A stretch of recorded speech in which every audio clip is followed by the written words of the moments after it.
This is The Second Studio, hosted by the Architecture and Design Office fame. My name is David Lee, and with me is Marina Bordelrene. The two of us are partners at the office and, of course, hosts of the show. And today our guest is Adam Brawer. Adam is a realtor based in LA. He is actually known as the spiritual realtor. Yes, and with Adam we talk about basically his life story, because his life is very interesting. Yeah. And he started off in Brooklyn, he came to LA. He has backgrounds in different industries, the music industry, the TV and film industry, now real estate. And he's an expert, was and is an expert in all of them. So it's really interesting to hear all those different facets of his life and how they all kind of came together into what he's doing now, and why, how, and when did he become this spiritual realtor. He's also a really cool person, honestly. Also, yeah, he's just nice fun guy. to talk with. Yeah. And so that was the conversation. I think you guys are really going to enjoy this one. Sponsors. Would you like to get as-built faster? IPX has you covered. IPX lets you seamlessly transform laser scans into LOD 300 BIM and CAD files. Whether you've got your 3D scans already or need the full laser scanning service, IPX offers instant pricing and order tracking for scan to BIM services on any project, no matter the size or complexity. Plus, your BIM files can be seamlessly transferred to Autodesk Construction Cloud, allowing your construction team to start work right away. Start your next project on the 50-yard line with accurate data. Click the IPX link in our show notes to learn more. Managing design projects and specifications can be a headache, but Programma makes it easy. Trusted by top firms in 75 countries, it's the world's most beautiful software for interior designers. Its suite of powerful tools offers simpler client interactions with less back and forth, saving you hours of manual work and making your job more enjoyable. Stop struggling and start thriving with the seriously powerful Programma. Click the link in our show notes and get 25% off an annual subscription with the code SecondStudio at checkout. Trust us, you'll wonder how you ever worked without it. Available with Revit version 2023.1 onward, Autodesk Insight is a next-generation carbon analysis tool that can help you make the leap to low-carbon design. With only a few clicks, Insight lets you analyze, understand, and track the embodied and operational carbon impact of your design choices. You can then visualize opportunities for energy efficiency and carbon mitigation with its flexible dashboards, helping you make more sustainable and informed decisions. Check out the Insight link in our show notes to find out more. This is The Second Studio with myself, Marina, and our guest, Adam. Here we go. Born and raised in Brooklyn, New York, prior to it being fashionable in the 80s and 90s. Did you lose your New York accent? I did, yes, most definitely. Just over the years. I left at 18 and a half and did a lot of traveling, and I don't really have it anymore, yeah. It comes back a little bit when I'm back in Brooklyn with friends and maybe having a cocktail. So you know this, you know that we're not from, we lived in New York for a period of time. So where in Brooklyn were you from? So, born in Park Slope. Okay. From 6 months onwards, Prospect Park South. So Marlborough Road, between Beverly and Albemarle. Yeah. So D-Train was in the backyard. in the backyard. So it's a funny Literally. thing. Literally in the backyard. Literally in my backyard. Beverly, the Q-Train, D-Train, Beverly. Yep. That is a very New York way of existing. And the funny thing is, a lot of people have lived in New York at some point in time, right? But it happens to be that we lived in that same exact neighborhood. And as you know, Prospect Park South is a very small sliver of area. So it's not super common for people to talk about living there. So it's pretty amazing that and of course, when you were there, it's super different from when we were there, when it was at that point. I wouldn't say that neighborhood was gentrified yet, but it was on its way for sure. Yeah, when I was living there, it was interesting because Prospect Park South was a development. I think it was only 12 blocks at the time that was developed at the turn of the century. And it was gated. It was initially gated. And there was a country club called the Knickerbocker.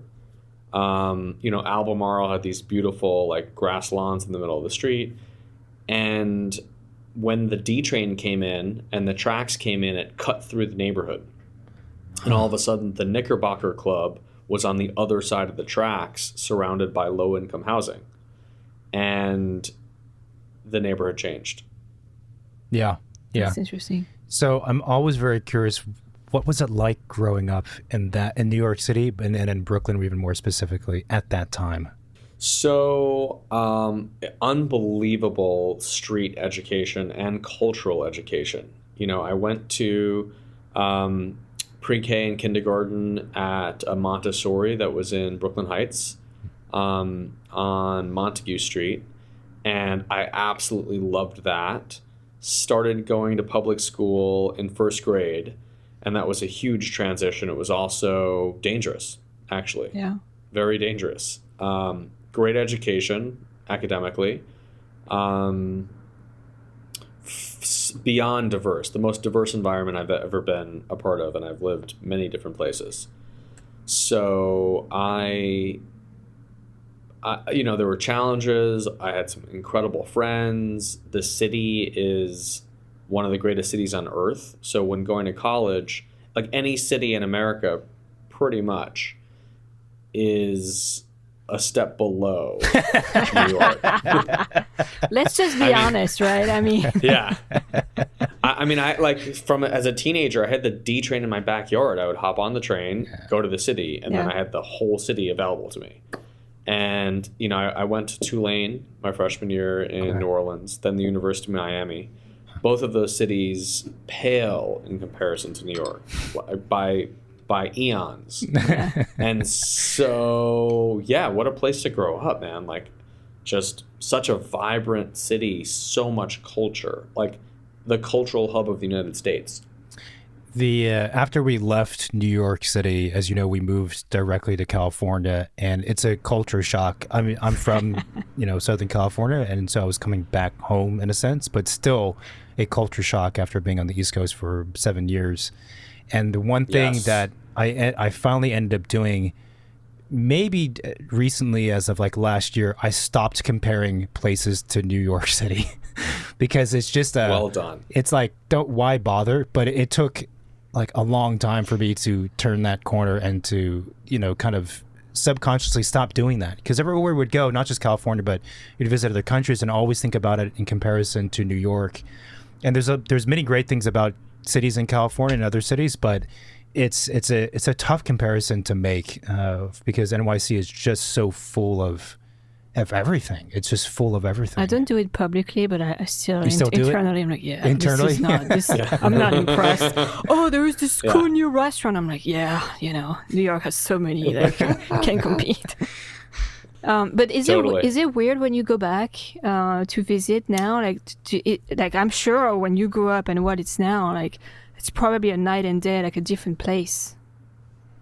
It looks similar, but it feels different. Yeah. It's it's much safer. That's like the main thing. It's also much more bougie. Mm-hmm. I was just back in Brooklyn a few weeks ago, and Williamsburg back in the day was a starving artists community. Yeah. And now there's Equinox and like really high-end hotels and like amazing yoga studios and vegan restaurants. It's like, what?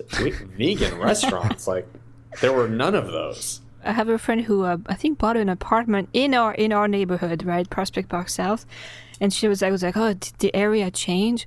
She's like, yeah, there is this place now, this restaurant that only serves, I think, like sausages.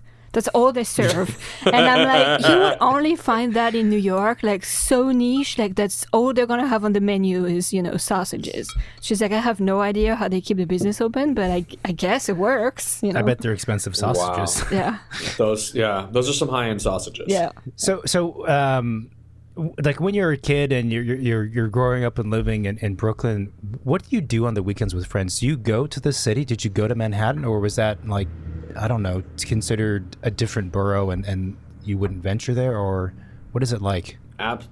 Absolutely would go to the city all the time. My parents were divorced, so my dad lived on the Upper East Side, so I went to the city every other weekend, but I would also go to the city just to like the clothing shopping, the fashion in New York. It's the best. I would go to Broadway, start at like 8th Street and go all the way down to Canal Street buying clothes. I would also, like a small crew of us had rollerblades, and we would, ride around the city. Just It's a little bit dangerous. I was a bike messenger for one summer. That was extremely dangerous. But it was really fun. It was unbelievably fun. And so the freedom of like exploring the city, headphones on, you got some beats thumping, you're like, you know, you're moving with traffic. It's very exciting. And I mean, you know, the parks, like Prospect Park, Central Park, just such, you know, I don't go, like I hike in LA. The hiking here is world class. I guess Griffith Park is pretty amazing. I don't really spend any time there. But those two parks, I grew up in them. I grew up running cross country in them, you know, Little League and all kinds of things. This is before they started doing concerts in Prospect Park, which were great. And then what was it, back to the question I asked before, which was, what was my question? Shoot. Oh, so what was it like, what was your childhood home like? Being that you're a real estate agent, I think this is an interesting question. Yeah, very much so. So my childhood home was built in 1899. It was in a historic district. And the style, I mean, it was like a kind of like a colonial style home, large porch, columns, like really ornately designed, stained glass windows, hardwood floors. Originally, my parents got an amazing deal in 1981 when the market was really, really down, like unbelievable deal. But I mean, they got it for $125. And today it's probably worth a solid $4 million. Wow. It sold for three some. Yeah, it sold for like three something. About 6 years ago, maybe. Wow. 171 Marlborough Road. Wow. And it was a beautiful house. I mean, it was, you know, like Victorian era. Really beautiful backyard. It felt like you're in the suburbs, except there was the D train in the backyard, which became white noise over time. Over time, yeah. The neighborhood is a very commonly used filming location, like extremely common. Like I remember they were filming The Equalizer, the TV show, when I was living there. They filmed the Americans in my home. Wait, multiple what? episodes. In the home?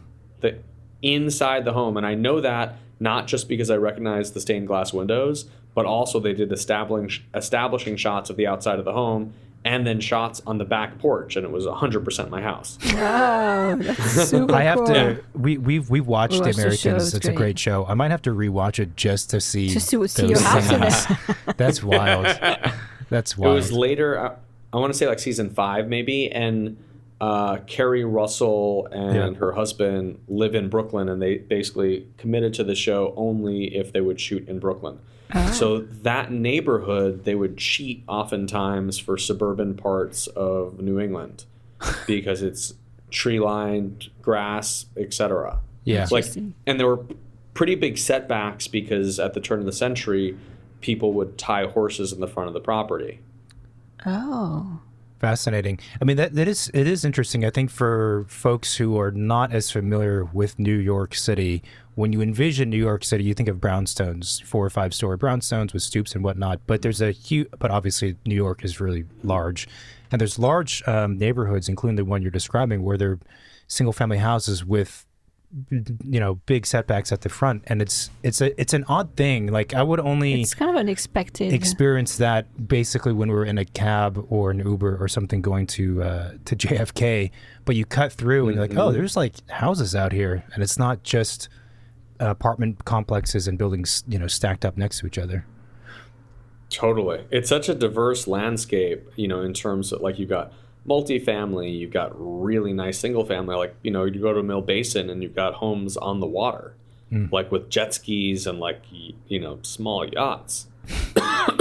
You've got like the Gowanus Canal, which is, well, it used to be extremely dirty and very dangerous. You know, you've got Park Slope and all the brownstones. You've got Brooklyn Heights and like townhomes. It's everything. You've got condos by Barclay Center. I mean, there's just so much diversity there. So it sounds like New York is such a great place. Where did you live? A number of reasons. One, my central nervous system is the main one. The energy is so frenetic. It doesn't stop. Yeah. It's a lot. I didn't realize how much it was until until I left. And nature is very important to me, and Prospect Park is a great place, but I prefer to live in nature. I now live in Topanga Canyon. Mm-hmm. And the word Topanga means, I believe in Chumash, where the mountain meets the sea. Oh. So it's like a forest. It's like a mountain forest. Mm-hmm. So when I decided to go to college, I chose, like, weather was important. Was probably the most important thing. I wasn't as aware of the healing properties of nature at the time, but I knew I liked warm weather. And so I followed the weather and I followed the money. I got academic scholarships. So that's why I left initially. Gotcha. I think we can certainly resonate with that. And sometimes it's not until you leave a place or New York City you realize, oh, this is kind of a little bit calmer out here, and we don't have to always be quite so amped up about everything. Well, then you realize that everybody else kind of operates on a different wavelength, you know? Yes. Oh my God. Like in LA, if you bring that New York hustle to a place that has a slower pace of life, you can dominate. And it's great. I'm loving it. Yeah, I think that's true. I also remember when we came back, or when I came back, I remember being really frustrated every time I would go out in public for, like, groceries or just things like that. I'm like, why is everyone moving so damn slow? Go faster. You're standing in the middle of the aisle. Move. Yeah. I still feel that way. Yeah, you still feel that way? Yeah. Same. Yeah. With drivers especially. What are you doing? There's space in front of you. Seize the gap. Yeah. It's like, yep. Yeah, there's a franticness about the energy in New York that exists in other cities that are much more metropolitan. Yeah. LA is not a metropolitan city. When I first came here, I was in a rental car driving around, and I called a friend and I was like, hey, so where's the city? And they were like, where are you? And I said, I'm on Sunset Boulevard in Crescent Heights. Yeah. They're like, oh, you're right in the middle of the city. I was like, what? Everything's 3 stories. Yeah. It is true that the way you experience the cities is very different, right? LA is the quintessential place to be in a car and to listen to music and drive around, let's say at night or during the day, and that's the city. That's the city experience for the most part, and it's truly bizarre when you're used to a city being something that you're much more up close with, that you can walk by places and walk to everywhere and see people on the streets, and it's not so car-centric. Totally. So what did you study in college, and what prompted you to choose that as a major or as a thing to focus on? So my freshman year, I was running track at Tulane, and my suite mate was actually my friend from first grade in Brooklyn. Oh. Kind of randomly. And true story, I remember the day I stopped running track, the day I got injured, I quit. He was also selling weed on campus. So I started smoking weed and listening to hip hop. He was a hip hop artist. Huh. And I got really inspired. And when we came back home on break, I introduced him to a friend of mine who was an A&R at Def Jam, the biggest hip hop label at the time. And my friend Ricardo Lewis, who I used to play tennis with, actually. And Ricardo brought us to a Grammy-winning songwriter who was a mentor of his named Teddy Van, who lived in Prospect Heights. And Teddy was very successful. He had a really cool studio in his basement. And I brought Matt and James to the studio, and they did some recording, and I got really inspired. And Teddy basically said, listen, the University of Miami doesn't advertise itself as such, but it's really a music business school.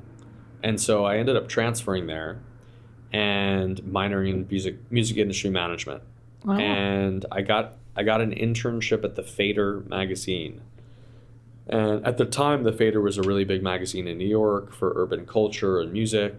And when I studied abroad in London, with a focus on music industry management, I was also working for the Fader. So I met a ton of people, ended up booking a couple big concerts in London, a couple at Wembley Arena with LL Cool J and De La Soul and Slick Rick, and an MTV Europe Awards show with Sean Paul.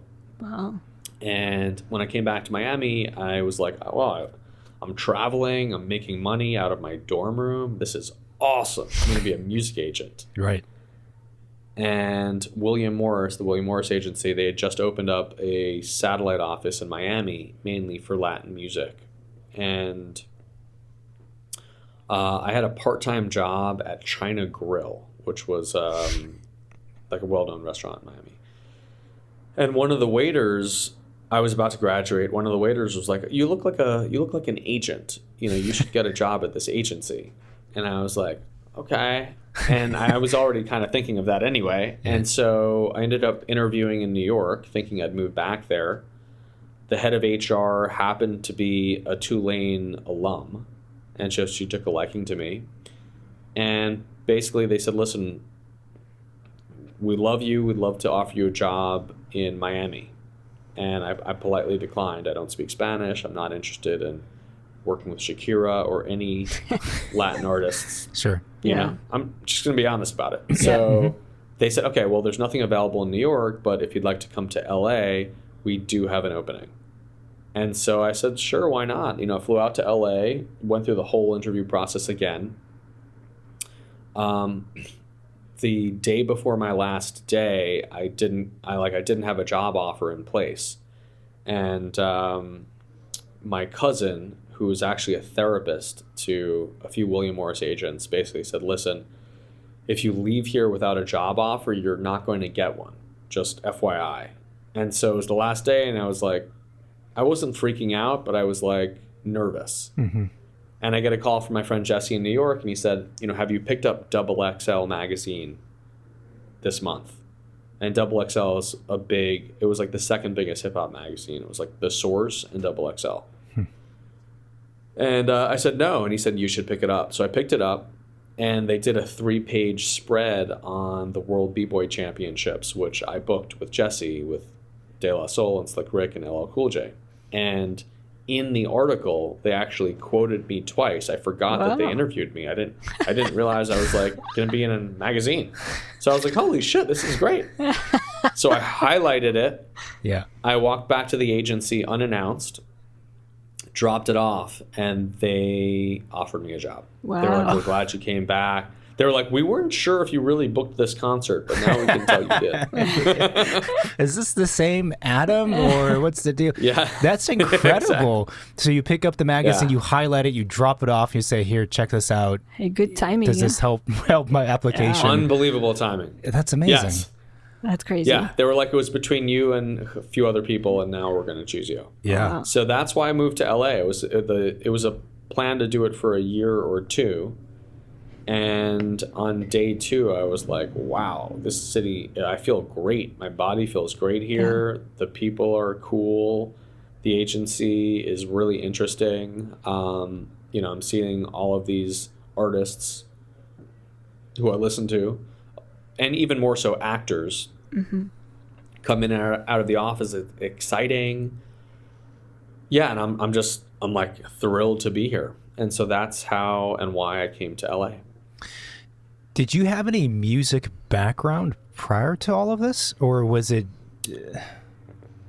So I used to play the alto sax, and I come from a music family. My grandmother was a professional piano teacher, went to Yale, was classically trained, my mother was also classically trained, and she got me into piano and the saxophone young. I stopped that my senior year in high school, but I love music. Yeah. And so I was in the studio a bunch. I had a good ear, if I say so myself. So I was in a studio a bunch. I would scout artists while in college. Actually signed a couple artists to management. The group that I told you about in Brooklyn, I signed them to management. I flew them out to London. We did some recording there. Almost got them signed to Polydor. Didn't quite work out, but we had a couple meetings there. And then, with my minor, music industry management, like I really learned. I took a bunch of entertainment law classes, and I learned a lot about contracts. And I was just immersed in the world. I was going out in London, I was going out to a ton of shows, like multiple shows a week, meeting the artists, pairing artists with producers, being involved in making music in that way. I wasn't physically making music, but I was putting the pieces together like an executive producer. And I realized, I thought I wanted to be an A&R, artists and repertoire. And A&R basically helps an artist develop their sound and image and put the album together. I thought that's what I wanted to do. But when I graduated in 2003, the music industry was like spiraling downward. Napster was like, crushing the labels. The labels were laying people off. There were very few A&Rs. I actually got a job offer at Sony, but I turned it down. And so I was like, okay, cool. Live music is not going away, so I went to the agency. And then from there, I realized I was an assistant to start, and I realized being a music agent, it's not a creative pursuit. You're basically routing tour dates for artists. So you're on the phone, you're like, hey, blah, blah, blah, negotiating. There's no creativity in my experience. There really is not. And so I wasn't creatively fulfilled at all. And so I moved into television. Unscripted TV, helping to package big game shows like American Idol, Dancing with the Stars. We packaged Dancing with the Stars. And originally it was a British format for a ballroom dancing show, and every celebrity we represented passed. We're like, nobody's going to do ballroom dancing. Right. So if you look at season one is all like D-list celebrities because everybody said no. And then it became really popular, and then people said yes. Was a quick question. Back in high school, when you were playing alto sax, what kind of groups were you a part of? Were they classical groups, jazz? Classical at school. There was like a jazz. I would go to New Jersey. I had a family friend who was, I'd say like a prodigy, and he was doing all the jazz clubs in like central Jersey, like West Orange, etc. And his parents were really like, they were getting like college scholarships for music. I wasn't like that as into it as they were. But I did play some jazz with them, but mostly it was classical. I was actually playing I went to Midwood High School, which is across the street from Brooklyn College, and we had a great orchestra. I actually became part of the orchestra playing bassoon parts, and I did that as opposed to being part of the band because my friends were in the orchestra. So wait, you were playing the bassoon or playing bassoon parts? I was playing bassoon music with an alto. So like solos were me and the bassoon together. That's amazing. That's really cool. Yeah, it's a funny thing. For folks who play an instrument, just through high school, let's imagine they're even just decent and they're not even great. It's that experience tends to stick with people for whatever reason. It's very enticing, and some of my fondest memories ever have to do with playing in various groups at high school level even. It's an What did you play? Trumpet. Nice. Yeah. How's your embouchure? it's You not. guys should get together and practice no. your music. You do a duet. Yeah, we can play hot cross buns. I can only play the, Brass and woodwinds, baby. Yeah. I can play the triangle in the The back. triangle. No, it's a funny thing. Love So that. I played through high school and through college, in fact, and Wow. then afterwards I just fully stopped because I wasn't part of any groups afterwards. And for I would say like 7 years after stopping playing, I could pick up the horn and play pretty good and have almost all of my range, but it lasts for only about 15 minutes before the muscles give out.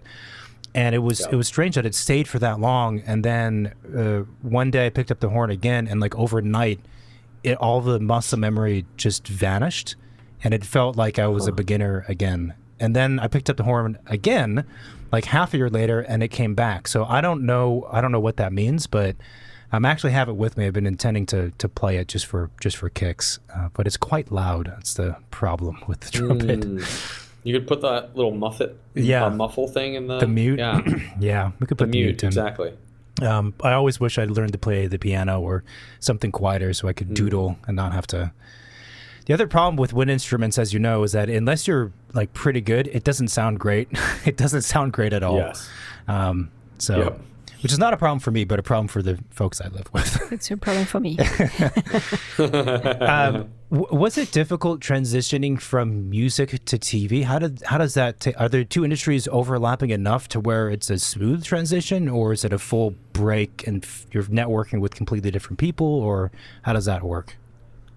So it was there were some similarities, but it was very, very different. Music was like rock and roll. Like, you were not wearing suits to work, ever. It was much more laissez-faire and laid back. TV was corporate. And also it was being an assistant to a TV agent was an insane amount of administrative work, which is not my forte, nor do I enjoy it at all. I enjoy dealing with the clients. So we represented hosts, a lot of incredible on-air hosts, directors, producers, writers, and I just learned on the job. You learn in patches. So I would learn, I'd educate myself, did a bunch of reading. My boss wasn't really a mentor. He and I actually didn't get along that well. So I had friends in the department who would take me under their wing a little bit, and I just learned by doing. And again, that part was not very creative. We were like setting a ton of meetings and pitch meetings and, submissions to clients. We were doing a lot of packaging. So in packaging, that part was similar to like being an executive producer in music, because as an executive producer in music, you're bringing a producer together, an artist together, putting a demo together, bringing it to a label, blah, blah, blah. In TV, when you're packaging a show, you're bringing like a quote unquote format. So you're bringing an idea that has been documented, like a format for a series. So like, 3 acts, here's what goes on, A, B, and C, storyline. You're bringing a format together with what's called a showrunner, in scripted, a writing executive producer, and unscripted, the executive producer who runs the show, who usually is the director as well. So you're bringing the concept together with the producer, usually with a host or a piece of talent, and then selling it to a network. And so I got very good at that, actually. While I was there as an assistant, I packaged a series, brought it to, I hate to say it now, but Puffy's Bad Boy. And we ended up getting a couple offers. We didn't do a deal. Like MTV2 and BET were quite into it. But it was, I had G Unit and 50 Cent's DJ, and it was a crazy, like, road show on the road with them as they like get into insane shenanigans. There's so many celebrities involved. Right. It's really, really fun. So I realized I was really good at packaging, and when I left, I got a job at Fremantle Media, the producers of America's Got Talent, American Idol, Price is Right. And my job was bringing in music. This was perfect, actually. It was bringing music artists in to package them with shows. So I brought in Lauryn Hill. I brought in 50 Cent, actually. Who else? I brought in Floyd Mayweather. We sold a show to VH1 together. Okay. Yeah. Yeah, and that was great. I mean, that was really, really fun. And not that difficult. It was all about relationships. So I had the relationships, and that was it. That's really interesting. And obviously, there are plenty of overlaps or parallels with what you do now. So you're in music and then TV, and then music and TV sort of together. What happens where you transition to real estate? Because you didn't go to school. It's not like you went to college saying, I'm going to become a real estate agent. Let me study development, for example. Totally. Yeah, real estate was never the plan at all, honestly. Like, my college roommate did get into real estate. I had another friend in New York in real estate, but it was never on my trajectory at all. I've come to where I am today because of doing things that I like increasingly more. And I've found those things by doing things that I don't really like. And so with real estate, so after reality TV, I got into film. I founded a production company with my lawyer at the time, started producing film and television. And I had a series of mishaps. I had James Gandolfini's next film. Unfortunately, he tragically died of a heart attack while in Italy. That didn't happen. That was very sudden. Sorry to interrupt. That was very sudden death, as I recall. And he wasn't that old either. Nope. Yeah. Yeah, it was a massive heart attack. Totally, completely unexpected. Yeah.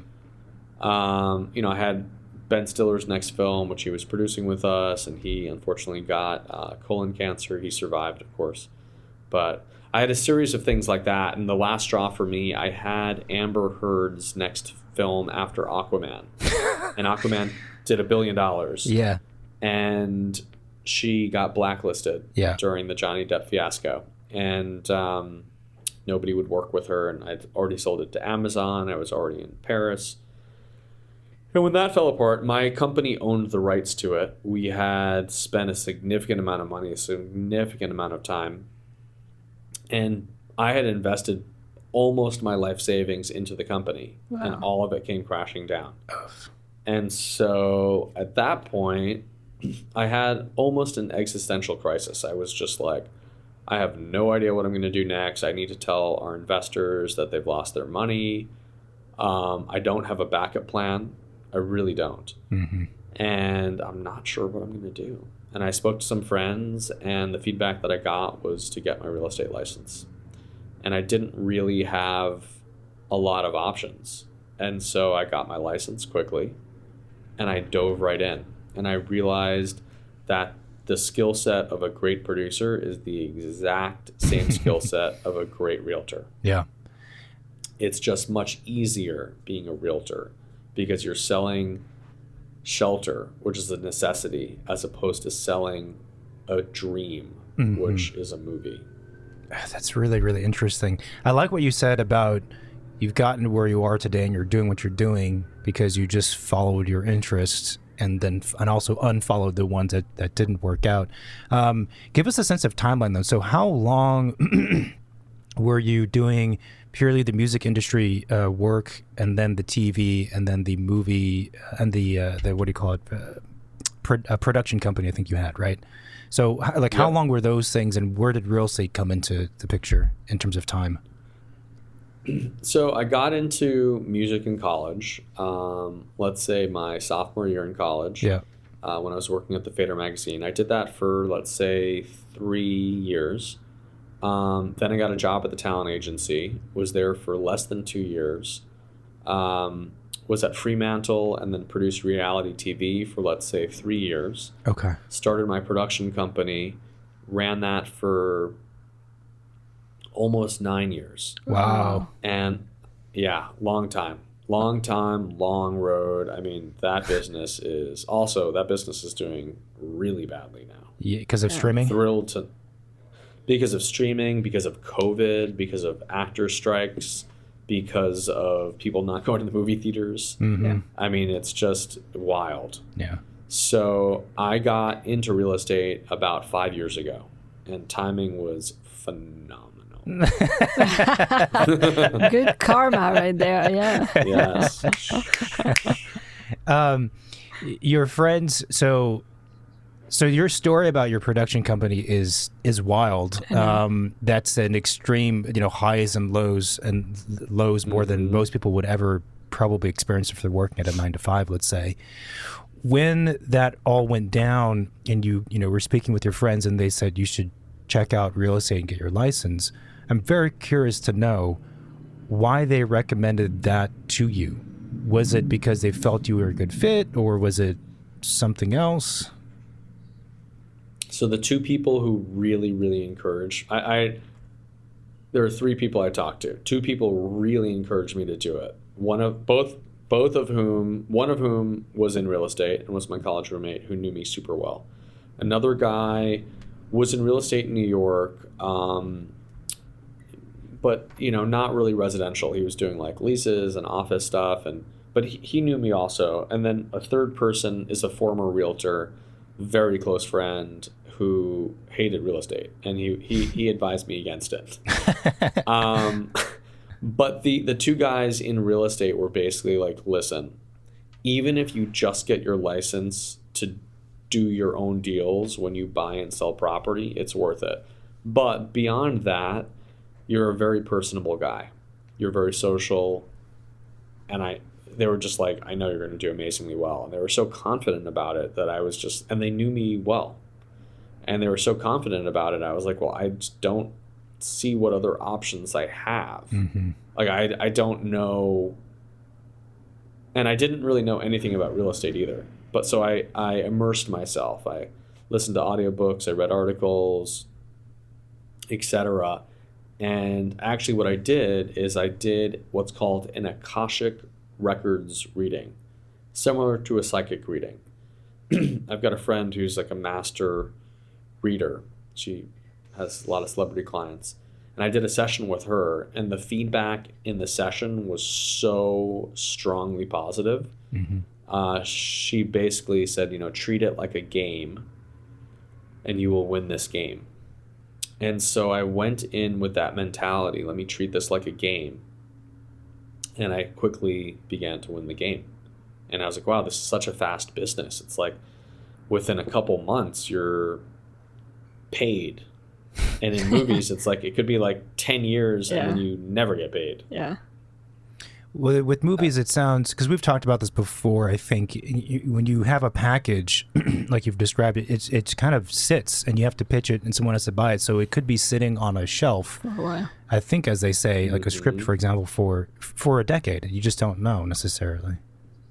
For sure. Even after you sell it to, I've sold to, Sony, Universal, Lionsgate, Fox, like all over the place. And,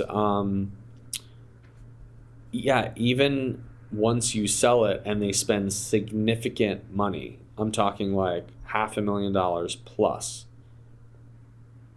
there's a very, very, very high likelihood that it'll never get made. Extremely high. There's a very low likelihood it will get made. And you have no control over that. Zero. Even if they want to make it, an actor could pull out, could become unavailable. Yeah. And then it doesn't get made. Producing a film is like shooting an arrow through 100 windows that need to remain open at the same time. Yeah. And they're swinging it back and forth on a pendulum in opposite directions.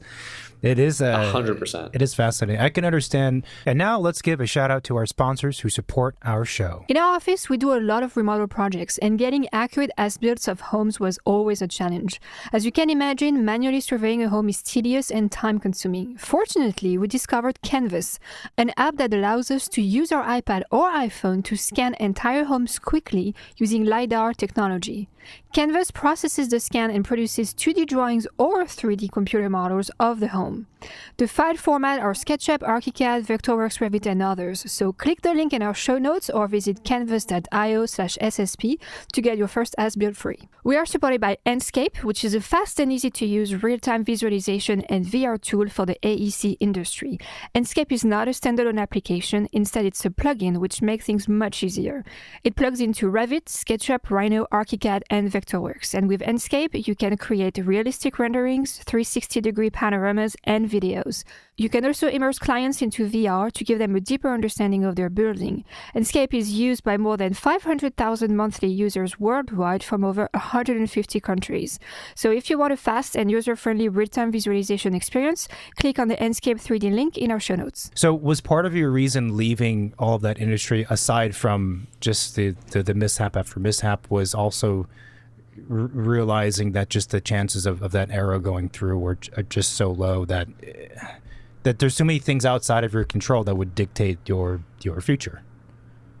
That's 100% bullseye. There were so many things out of my control that would dictate my future that I was constantly living in a high grade state of anxiety. So I would have to go to spin class and spin like a savage to calm myself down. I had my therapist on weekly call, just always nervous that at any moment the rug could be pulled out from under me. That's brutal. I will say that terrible. Yeah. There are some parallels. I don't think it's on that scale. I don't believe it is, but there are definitely some parallels with doing architecture and construction, because there's so much that's outside of our control as the architects that I think the chances of a project completing with success are much higher than a movie getting made, but there's just so many unknown factors. The contractor could mess up, material supplies could happen, pandemics could happen apparently, funding could get pulled, the economy could crash, there's an election year, all of other stuff that has nothing to do with us that can kill projects. So any seasoned architect you speak with, they don't ever let themselves be very excited about a project basically until it's photographed. Because even when it's done, there's sometimes a big hurdle to get it photographed, and that's another gap or another moment where if the photographs don't happen because of X, Y, or Z reasons, then you have no evidence you ever did this thing, really, aside from some renderings. And so you spend 4 years, and you're like, oh God, we don't even have photographs of this thing. So I don't think it's at the scale that you've described, but I do sympathize with it for sure. I mean, that's incredibly similar, where it's you've spent 4 years developing this project, traveling for this project, spending money on this project, nurturing the writing process, doing X, Y, and Z. And at the end of the day, you don't even have a credit. It's I look back at my inbox and I have thousands and thousands of emails over many, many, many years on certain projects. I sold a project to Harvey Weinstein right before he got Me Too'd. And we were set to go. And it's whoop, well, that never happened. And it's that never happened. Yeah. And then I just lost years of my life and money. Yeah. Insane. So by comparison, I suppose real estate feels like a fairly low stakes proposition and game compared to what you've experienced in the past. Is that the case? I would say I'd tweak that a little bit, because for my clients, it's very high stakes. Sure, right. That being said, the risk is, if you know what you're doing in real estate, the risk is low. It's not, and I know what I'm doing. So I tell my clients, if you listen to what I have to say, we will win. If you allow me to do what I do best, we will win. And this year, I think I've won every single bidding war that I've been a part of. So for me, it's about building teams to support the client, around the client. The team could be an architect. I mean, we've worked together. The team could be, a new CPA, a new business manager, a trust attorney, unfortunately, a divorce attorney, sometimes private security. I mean, it's, basically building the team to ensure the risk is as low as possible. That's interesting. It's we should make note that it's impressive for you to have done well this year, because this year, as you probably know, I'm sure, is not great for real estate. This has been a funky year for a lot of agents.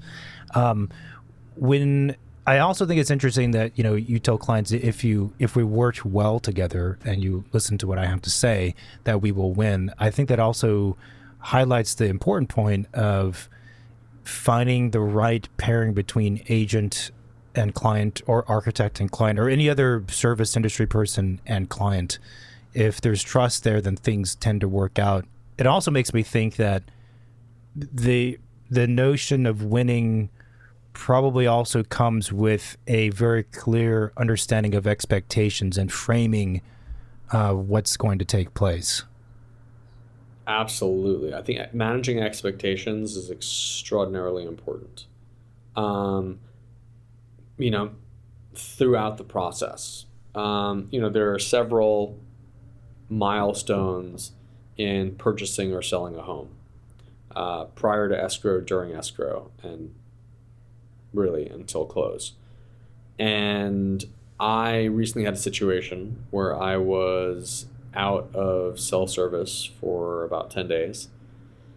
And I had somebody step in to manage the process. And, one thing that I do rather well, if I say so myself, is hold space for clients, make sure that they feel heard, and guide them through a process so that they can relax. When I came back, I realized I had a couple sets of clients who were not very relaxed. And a couple things, we resolved everything. All those deals either have already closed or are about to close. But, there are certain intangible parts of what I do that lead to a really pleasant, not only a pleasant client experience, but a smooth transaction process, which is really important. And managing expectations is a big part of that, because most people think, when your offer is accepted on a home and you bought the home, it's $2 million. When you close escrow, it'll be $2 million, whether you're buying or selling. But the price at which you open escrow, it's the highest price in which you will close. There's always a second negotiation, sometimes more, during inspections. And once you get the inspection reports back and you realize, okay, there's a foundational issue, there's a issue with the roofing, the electrical needs to be upgraded, blah, blah, blah, blah, blah, there are additional requests that are made. And then, there's an art of going back and forth. And once you're in escrow, the other agent, I don't look at them as the opposing agent. They're essentially our partner to steer the ship through close. Because if we don't close, everybody loses. Sure. The buyer loses, the seller loses, the agents lose. And so languaging is extremely important. The way you frame a conversation, the way you deliver the message. It could be the same message delivered 70 different ways, and you'll have 70 different reactions. And so I have a real estate coach who's a master at the art of successful communication. And that's been so important and so beneficial in working with clients. That's interesting. Have you had that coach from the beginning, or is that a more recent addition? I started with that coach about a year and a half in. Wow. He was Aaron Kerman's coach. Aaron is the top agent in Los Angeles, and has been a mentor. And Aaron suggested that I work with him. His name's Dave Colwell. And so I wish I had started working with him when I first got into the business. That would have been amazing. He cuts the learning curve down phenomenally. And he's been like my Tony Robbins. So if ever I have a situation I've never dealt with, or a client who I don't know how to, communicate with, deliver bad news, usually, he's my call. Fascinating. Well, I will say doing it a year and a half is pretty good. There's plenty of people who go, Yeah. decades without any help. And it's one of the things I've learned now as a business owner. I think one of your greatest strengths that can be for anybody is just to ask for help or seek help, paid or unpaid, when you need it. And I think a lot of people start their own business or, hunt for themselves as agents do for a variety of reasons, one of which is more freedom and independence. But I think sometimes if you allow that thirst for independence to be too much, you don't ask for help when you should be asking for help. So I'm very good at calling up everyone I know if I need input about. I just did the other week. We're putting together a proposal for something, and there's some aspects about it that were new to us. So I called a couple colleagues and said, "Hey, do you have a second? This is the situation. What are your thoughts?" And sometimes it's helpful, sometimes it's not, but sometimes it's directly helpful, but it always ends up being helpful in some way. If anything, just to put out the ideas into the universe and hear what other people have to say about it. So yeah, I think having a coach is a very interesting. It makes sense. Yeah. Great investment. Also, like not being afraid to to your point, not being afraid to ask for help. So new situations arise all the time, and I've got a brain trust myself that I enlist as necessary. So if it's an estate issue, I call a trust attorney. If it's a title issue, I call my title rep. If it is, a new type of loan product or a client who's got a very special need, usually an entrepreneur, I've got a series of lenders who I talk to. I've got sales managers. I've got all of these people because I'd rather.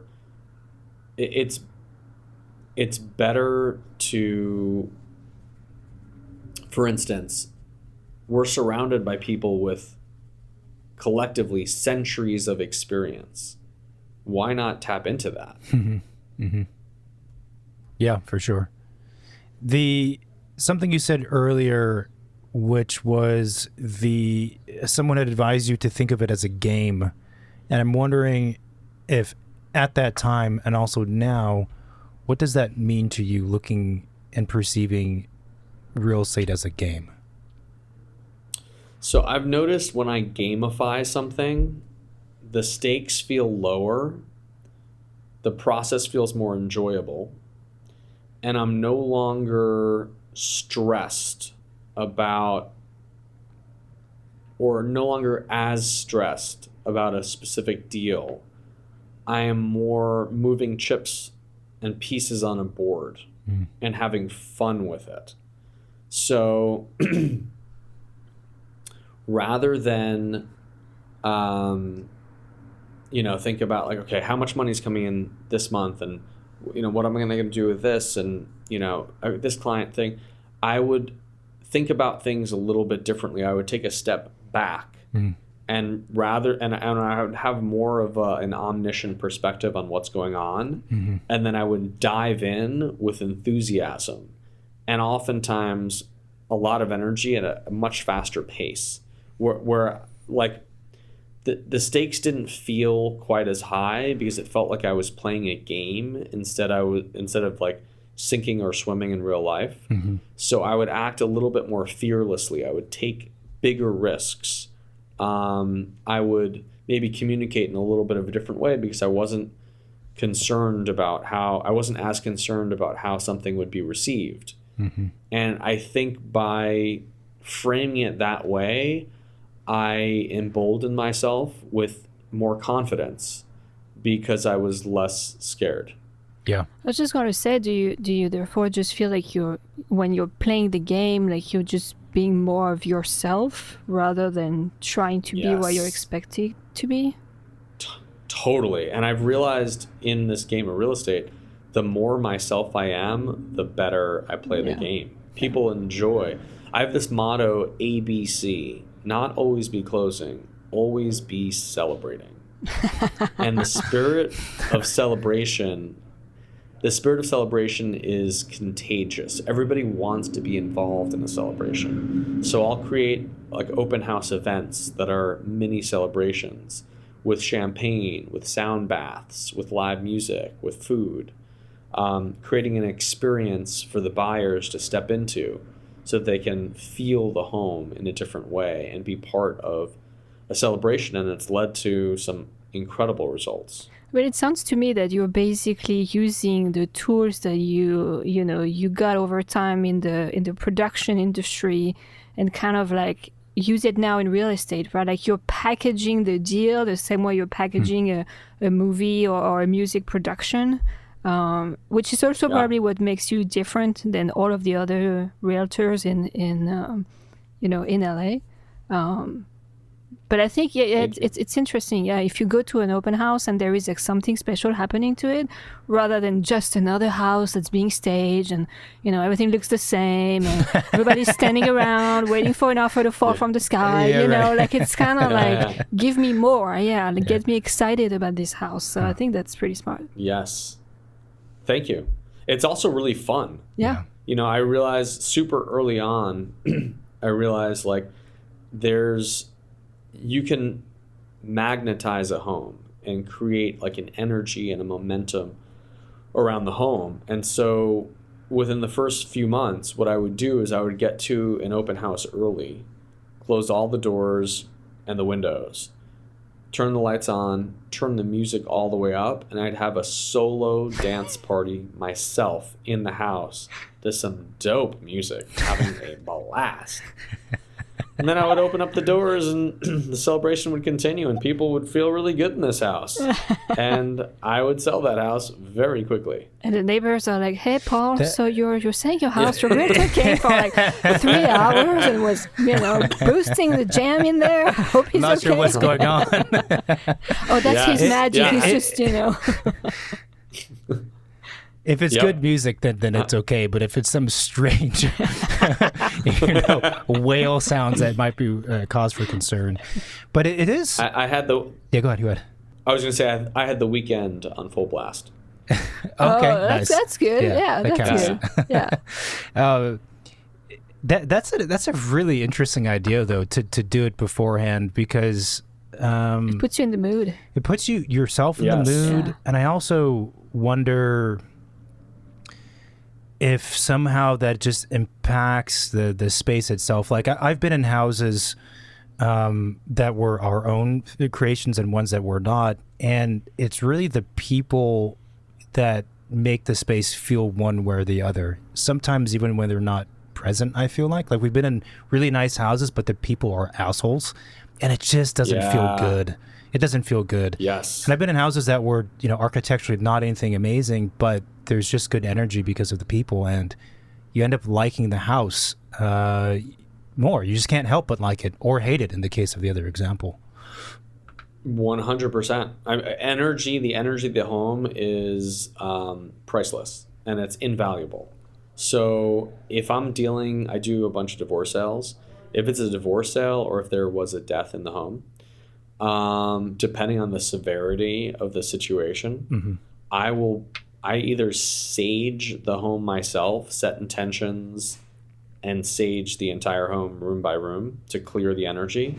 Or if it's a really rough space, like a contentious divorce, I have what's called a home healer who I bring in, she brings smudges, drums, native chanting, and she basically like almost does like an energetic seance in the home to clear it out before I list it, so that it's a fresh start, a blank slate, and so that any stagnant energy, any heavy energy is dispelled, so it's no longer part of the home and it can't be felt. Do you explain what you like your process and all of those things to your clients? Like, okay, this is my process. This is how we're gonna approach, like kind of like cleansing the house before it gets put on the market. Yeah. Do they get it, or is that something that you don't necessarily like bring to the table, like bring up to them and just kind of like do it also, because you believe in it? Yeah. Also, with the minor note that obviously not everyone's going to believe that those things have any impact at all. Yeah, great questions. So I meet my clients at their level of consciousness. And if like they that. are open and available to something like this, I fill them in on all of it. And I tell them what I'm going to do. This is a part of my service. This is what makes my service incredibly unique.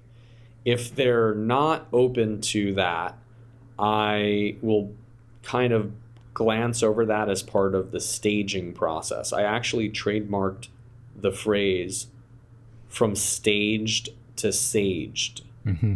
And I custom gift Adam Brawer Estates sages to my clients. And I burn those sages in the home. So if a client is not receptive to any sort of spiritual bent on the process, I won't tell them about it. But I know how important it is for them. Mm-hmm. So I will do it. Oftentimes, a client like that who's not, and I'm usually very aligned with my clients. So nowadays, I can have very open conversations about all this stuff. But early on, if I had a client who, certain clients say they want to sell a home. Let's say it's a trust sale. It's been in the family for a long time. And maybe this client is really banking on the sale of this home in order to live the next chapter of their life. But for whatever reason, they can't get from out of their own way. For whatever reason, they're like energetically strangling the home. They're sabotaging unconsciously.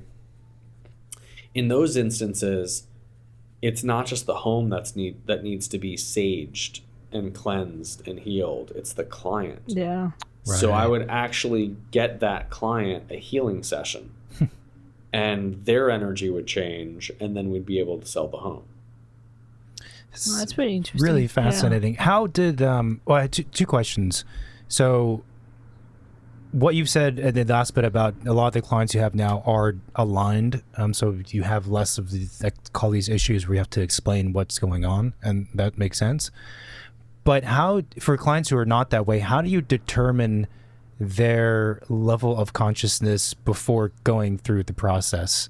And I ask that, frankly, for myself, because that's always something we're trying to figure out when we embark on a process or a project with a client. Is there's a lot of ways we can go through it. We have our steps and the things we do that are not going to change. They have to take place. But not every client is, in our case, as interested in knowing certain things. And some are very interested. And it's a tricky thing sometimes at the beginning to try and figure out and to toggle that level and to figure out, okay, but how much information is necessary for this client? How much is too much information, and figuring all that out? So I listen to the words the client uses. I'm very observant of body language. So I see how they're responding to just initial light questions. I also do essentially a client intake when we first start, where I have a series of questions that I ask the client. I have this saying, I don't list homes, I list sellers. Certain sellers think I had a client recently who was like, listen, I've seen a lot of episodes. I've seen every episode of Selling Sunset. I really know what I'm doing. Yeah, sure. Right. And I said, with all due respect, you may have watched a lot of reality television, but I sell $100 million a year in residential real estate, and I know what I'm doing. And so, like, if there's a seller who it's not always a good fit. Yeah. If there's a seller who really thinks he or she knows what they're doing and has sold like one house in 30 years, I have to let them know that they do not. Yeah. They really do not know what they are doing. Yeah. And they're going to adversely affect their own sale, whether or not I'm involved. Yeah. If there's a client who really wants to micromanage a sale, I try to sit them down, calm them down, and explain to them that, listen, this is what I do best. Allow me to do my best work. I will get you the most money, the best buyer, the best terms. We'll close quickly. You'll be really happy. Just release your stranglehold. Take some deep breaths. These clients specifically, I'll lead them through breath work and guided meditation to relax them. So for certain properties, I'll do an intention setting ceremony with the client, which does involve sage, it does involve intention, it does involve breath work, it does involve a guided meditation that I'm leading. And always, I would say, at the end of that process, they're 100% on board. And it's interesting because that process I've only been doing for less than 2 years. I mean, I've been doing breath work for longer with clients, but the intention setting ceremony, calling in the most aligned buyer, that's something that's fairly new. So how does that... Go ahead. Sorry. That process has, like, that ritual and ceremony has become popular where I have clients, one of whom is Zach in Malibu, who heard about it, who requested it, who's like, I would like to do this ceremony with you. Yeah, love it. So we'll go to the property and do it. And we did it. What what was my question? So how does that work? Like, is it an in-person thing that takes place on the site? Is it in a studio? Is it done via Zoom? Are there other people there? Always in person, 100%. For me, there's an energetic about being in person. Yep. That's important. It depends on the type of sale, the magnitude of the sale, the level of consciousness of the clients. So sometimes it's just me, the client, and the property. You know, Zach's property is vacant land. For really large estates and multiple sellers, and if I'm bringing in a co-listing agent, sometimes I'll bring in a sound bath practitioner. My assistant Pua leads sound baths professionally also. And so she'll bring in the crystal bowls, she'll bring in various like percussion instruments, and after the guided meditation, she will do a sound bath for integration. It's so fascinating. How did the spiritual aspect of all of this come into play? Because, you know, you're a kid from Brooklyn, which is not necessarily if based on like stereotypes, you wouldn't think about a person who grew up in Brooklyn as having this side of them. And you go through the music industry, the TV industry, film, and then real estate. When and where and how did this come into the fold? Burning Man. No, Burning Man was just the other week, though. We have to talk about that as well. But. Yes, that is true. That was a spiritual awakening as well, on a different level. Yeah. So I've had a spiritual practice for quite some time. I got deeply into yoga about 20 years ago.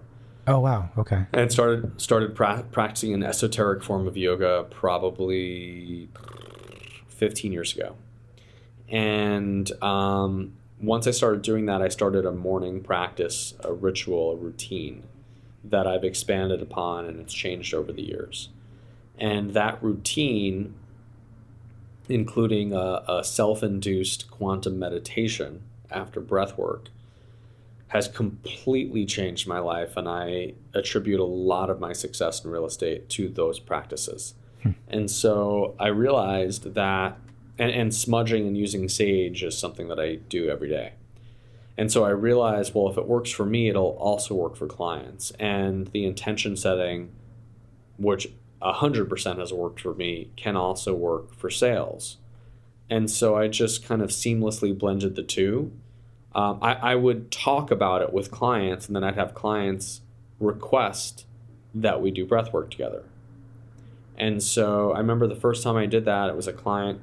She flew in from Miami. We were looking at property in Century City in Westwood, and I picked her up from LAX. Actually, I don't think I picked her up, but I met her in Venice, and we were early.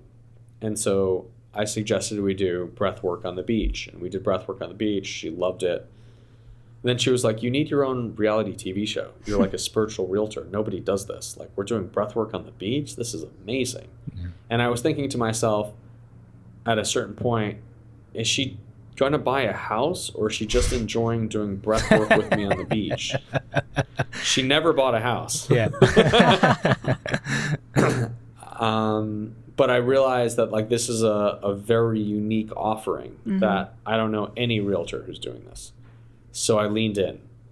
And I just continued to be more of myself, bring more of my daily practices into my work with my clients, and they loved it. And it just started to snowball. And I've been doing it more and more and more. It's so cool. I think what's really fascinating about your story is, one, the story itself is very diverse with all these different places and different industries and whatnot, but also that a lot of it gets woven together, currently with what you do in a very natural manner that's not forced. It's not like you're doing it as a gimmick, let's say, or you had this branding idea of like, well, I can do this and that'll be my initial motive for attempting, staging and all of these things. It just came about as a result of what was working for you. 100%. Yep. Yeah. And that's kind of how I found myself to this moment right now in life. What's working for me? What's not working for me? Let me leave what's not and go towards this North Star. Have you ever thought about returning back to film and TV? TV, never. Film as a passion hobby, I would be open to, there are certain stories that I think are really important to tell. I'd be open to telling those stories in the right way with the right partners, not as a full-time job, but as a side passion project, and very open to that. Yeah. Interesting. I could see you being involved with TV, but maybe not on the production behind the camera side, but in front of the camera. I think Thank you. Yeah. We and actually on that note, we attended one of your breathwork sessions. First thing I would say is if you've never done breathwork before, be careful because you could pass out. I definitely thought I was going to pass out a few times, which is so pathetic. I'm like, oh, breathwork, this will be fun. And probably about 10 seconds into it, I think I'm lightheaded. I think I'm going to pass out. So I definitely skipped over a few minutes of breath work. Just kind of had to reset myself. But the other thing too, more about you, is you're really, really good at it. I don't mean just, oh, you're good at it. I mean, like, you're really, like, you could do that. And you were told this, I think, by a couple people that night. If you wanted, for some reason, for that to be your professional job and your only vocation, like, you could do it for sure. Thank you. I love offering it as a service. It's so fun. Yeah. And so transformative. It is, especially if you pass out. We call that an ascension. Oh, okay, gotcha. Oh, I was really close to ascending on a number of occasions then, yeah, for sure. But I do want us to talk a little bit about Burning Man now that we're on the spiritual topic. So you came back a few weeks ago from this year's Burning Man, and it wasn't your first time, right? Like you've been there before? It was my first time, which is shocking to most people. Yeah, right. Yeah. I feel like I could see you as a regular, like every year you just go to that. So tell us a little bit more about it, because we've never been. I mean, it's, somewhere on our list of things to do before we die. I don't know at what point in life. But I would be very curious. What a journey. I mean, it's hard to encapsulate that experience into words. I feel like words diminish the experience, but let's begin. So it is, I'd consider it a realm. It's like a new realm where some of the most interesting people from all over the world descend. It's Black Rock City, Nevada, a wide swath of expansive desert. Surrounded by mountains, and some of the best artists in the world have built some extraordinary art installations throughout, and I mean extraordinary. It's miles and miles and miles wide. So I went in. I have hundreds of friends who are all at various camps. There are about 80,000 people who go. Wow. And within 5 days, a mini city is erected. I came for 1.5 days of build. So we were building our camp. We had full solar power. We set up a solar system, within a few days. We had toilets and showers, which are super important, shade structures, etc. And there are tenets to Burning Man. One of them is radical self-responsibility, radical self-reliance. So it's also a gifting economy. There's no money there. So you'll go from camp to camp and be greeted with croissants and Nutella, pancakes, ramen. Dr. Bronner's has a massive shower where people will bathe you with Dr. Bronner's. I did not do that, but I would have loved to have done that. There are incredible art cars. At night, when the lights go out, when the sun goes down, the most unbelievable show of art cars that are lit up, bikes that are lit up. It's like a playground unlike you've ever seen. Some of the best DJs and musicians in the world are there. It's a playground unlike anything I've ever experienced, with tons of shows, drone shows, music performances, live fire dancers. Like, it's wild. It's just like, and you meet some incredible people. It's also good for business. I think I, got a new client from a conversation that I had at Burning Man. That's right. And that is an aligned client who I will be doing breathwork and meditation with. Yeah, I love it. That's awesome. It'll be yeah. That's really interesting. It's a great description of Burning Man. I've never been, but yeah, that's wonderful. High recommend. It's a life-changing experience. You're also like, you're off grid. There's no cell. I mean, this year people had Starlink. My phone was off for 10 days. So I'm riding my bike through the playa dust, going from place to place, zero schedule other than like, all right, dinner's at this time. Other than that, I'm doing whatever I want. Every year they have a massive temple that's built. Structurally and architecturally very significant, gorgeous. There's also a man. Both are burned. So it's like, the temporal nature of life. Both are burned, and the the man was burned in multiple mushroom clouds, like pyrotechnics. Like, it was wild. So will you be going back? Oh, yeah. 100% next year. Awesome. Well, Yes. maybe we'll see you there. I would love to see you there. It's actually What a Burning pleasure. Man is something that's studied in architecture school. At least it was for really? me. Yeah, because it's an interesting, a temporary, utopian or yeah. whatever utopian. It's a mirror to society. It's an alternate way of existing, even It's if a it's Mad Max temporary. universe, right? Well, it's a Mad Max Bit of universe, it. but It is. it's an urban design, problem also, Yeah. or solution, or whatever it is, with this thing in the center that gets burned. It's fascinating. We're almost at the hour. The final question we always like to ask, which is meant to be a fun one, but sometimes the most challenging for our guests, especially for the architect guests, is what is your favorite building? And it doesn't have to be one that you've, in your case, sold or bought on behalf of a client. It could be anything. The first thing that just came to mind is the Chrysler Building. Oh. In New York. So iconic, so that building has such a strong presence around it. Just the lines, like, it's striking. Yeah. The materials, the lines, at the time, I'm sure was incredibly futuristic. Really awe-inspiring, truly awe-inspiring.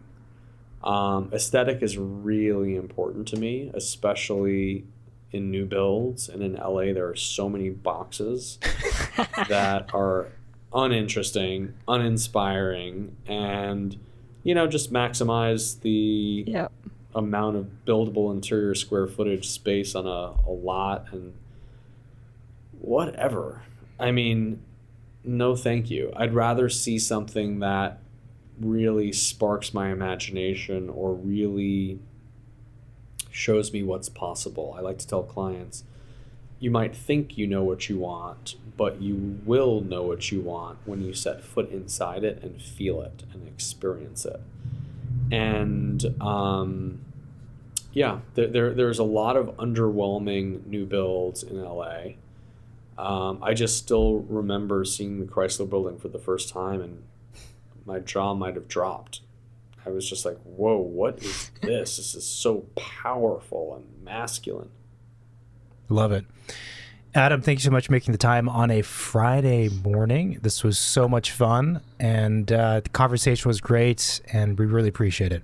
Thank you for having me. I really appreciated it as well. Thank you, everybody, for listening to this week's episode. If you want to support the show, then you can do that by leaving the podcast a review in the Apple Podcast app. You can also find it on Spotify and on YouTube. You can find our office on Instagram, on our website. We're out there. The podcast and the office are out there and pretty much everywhere.